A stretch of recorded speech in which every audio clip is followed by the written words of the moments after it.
Season 21 Bug Druid. That's right, my favorite of the series. And we're going to talk a lot about it, but it's the simplicity. Just the ability to take the basic Lego minifigure shape and just do the details, decals in a way that are able to capture something obvious, but also something simple without, I mean, look, the torso here has 5 dots printed on it.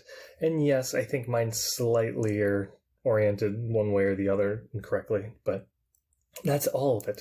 There's no other printing hidden on the torso. So it's a torso that could have been made in 1990. It could have been made in 82. It could have been made in 2003.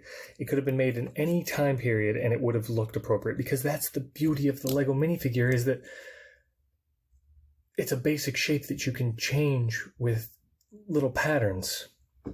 Now, something that's not as easy is the ladybug. The tile for the ladybug is a very specific print. It's something you're not going to get everywhere, and it's something that, honestly, we probably didn't have the technology for until recently, to print on a 1x1 round tile and have all of this. I'm counting only just 2 colors. Red is the base color, black and white. But it looks good, and it's well done and crisp. Now, the only other printing on the figure are 2 black dots and red triangles on the legs. They're black and red dual mold. Sorry, hang on. They're dual molded legs. Okay, weird inclusion. That means they're printed up the side, and if you look really hard, I guess you can see the mold line and then the printing change, and that's weird, but okay. So, I'm gonna say it.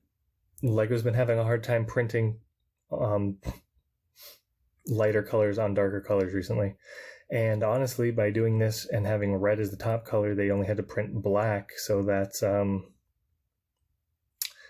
black triangle printed instead of a red triangle. Red is the native color of the plastic. Wow. So that's not great. That means they're self-aware. They know that they've got problems, and to fix them, they've taken a shortcut that, I don't know. Comment below if you think they should have just printed red like they used to be able to print red on dark colors, or if you think that this is appropriate. I honestly, as long as it looks nice, and it looks real nice, it does. It's kind of weird that she's got a red butt, but whatever. The black printing on the shell piece is very nice, and then of course the top is a rubbery piece. The head, I don't know what I would call that. I'm guessing I'm calling it a headdress, and it is a red rubber piece with black printed antennas. So very fun, but uh-oh. That's right. It's time to stat this minifigure. So if you've never been here for a statting of a minifigure before, we don't do it all the time, but I think we're going to get into it more. We have to give it its stats. And now we are basing a lot of this on USR, Ultra Simple Roleplay System, but there's some variations. And of course, you can make up your own at home, but basically you get yourself 3 dice. You get a 6, an 8, and a 10, and you give those to the 3 stats. There's a physical, mental, and social. Red, blue, green is what I like to call them. And you give them each of those, and those are the stats that they can use, or the dice that they can use to solve problems with that. But then I like to just give them like a base number to kind of gauge where their abilities lay in relationship to other minifigures. So this is a druid, so we're going to probably go with I think we're going to go the mental being the 10, because that's most important. Then we'll probably put social as the 8, and strength, I don't think she needs a lot of strength. These are rose quartz, pink, from Gatekeeper Games. If you're interested in knowing these ones, they're pretty nice dice. But so basically we'll go ahead and roll them in order: strength, mind, and charisma. And then I'll mark it down, and she gets, of course, 3 skills or spells, and I think I know which ones we're going to do. So rolling that first one, that's a 4.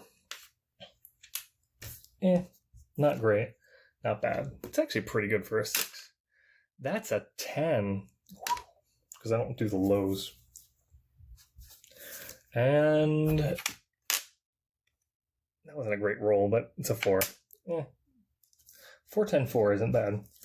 So being a human, you can also opt for straight 8s and give them no 6 and 10 dice. Just roll all 8s, and that gives you a little bit better middle end. But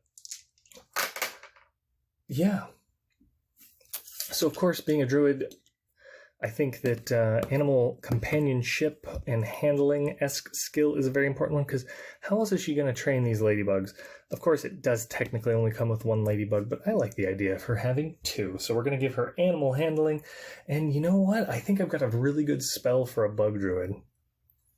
I know what you're thinking, like, okay, she's some kind of bug-based spell, but yeah, that's right, Spider Horde. So I think Spider Horde is a great spell for a bug druid, and oh damn, did a lot of them land face down. That's not perfect, but at lower levels you're probably only getting 3 or 4 spiders summoned per spell cast, so like, we'll probably have to work on some kind of limiting system for that, but whatever. But I think that adding a bajillion spiders into the battlefield is a great way for this bug druid. If I had a bunch of these, I would do it, but this is a great way to do a big damaging spell. Lots of power, lots of little attacks. Great spell for utility. Plus, you can do all kinds of shenanigans with, like, hey, I want my sentient spider swarm to go ahead and, like, help me climb a mountain or something. And then for the last one, I think we're going to do something simple like, I don't know, there's a leaf included in the set, so I think we're going to probably do, like, nature healing, herbology type thing. So +2 to any rolls that involve that, and I think that's a pretty reasonable. That's a real reasonable character. Now we do have to roll for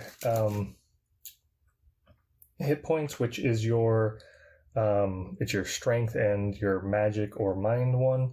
So that's a 6 and a 10, and let's see what we get. 10. We got 10 total. So 10 HP, very reasonable stats here. So Bug Druid's stats are as followed: 10 HP, 4 for strength, 10 for mind magic, and then 4 for charisma and social. That's a very reasonable character we just created. Wow. So, anyways, very good. Probably my favorite from season 21. I don't know if,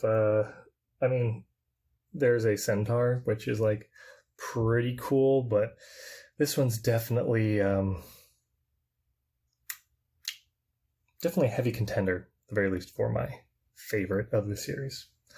Who is the favorite of yours for this series? I don't exactly care, but you should probably go ahead and comment it or tell me why you think that the Bug Druid is the best one of the series.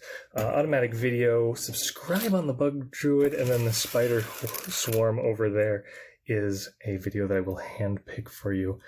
And see you guys in the next video or something, assuming you're subscribed or ever watch me again.